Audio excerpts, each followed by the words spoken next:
আল্লাহর ওয়াস্তে 5 ওয়াক্ত নামাজ পড়ুন। এই করোনায় কত মানুষ চলে গেল, জ্বর, সর্দি, কাশি, ডায়রিয়া, ম্যালেরিয়া, যক্ষা, টাইফয়েড, ক্যান্সার, আলসার, কত মানুষ অসুস্থ থাকা অবস্থায় মারা যায়, অ্যাক্সিডেন্টে মারা যায়, শুয়ে থাকা অবস্থায় মারা যায়।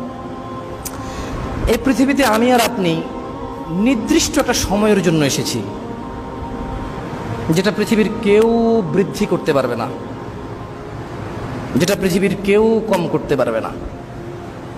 আপনাকে আমাকে বিদায় নিতে হবে। কখন? হতে পারে এখন, আমরা জানি না।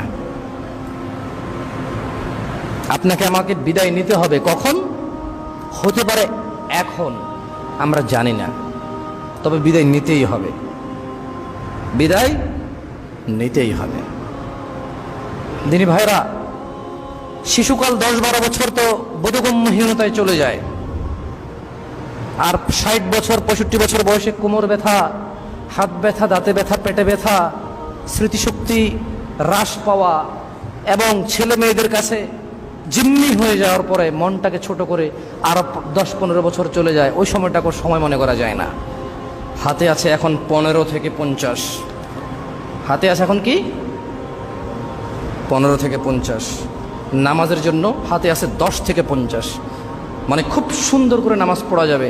নামাজে আমার অজু ভাঙবে না ইনশাআল্লাহ, শক্তি আছে আল্লাহর ওয়াস্তে। আল্লাহ নবী সাল্লাল্লাহু আলাইহি সাল্লাম যেই সালাত প্রতিষ্ঠা করার জন্য নানা কিছু ত্যাগ তিতিক্ষা করেছেন,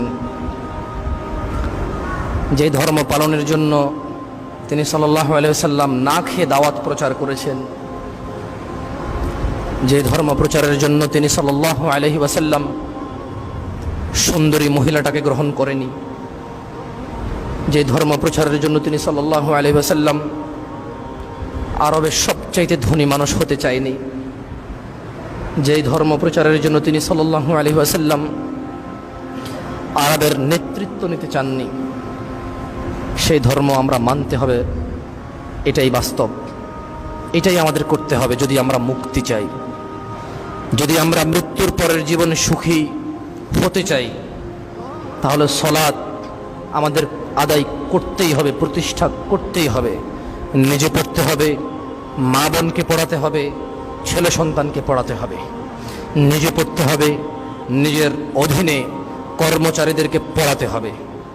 যদি আমরা মুক্তি চাই, যদি আমরা আল্লাহর ভালোবাসা পেতে চাই, যদি আমরা সুখী হতে চাই, আল্লাহ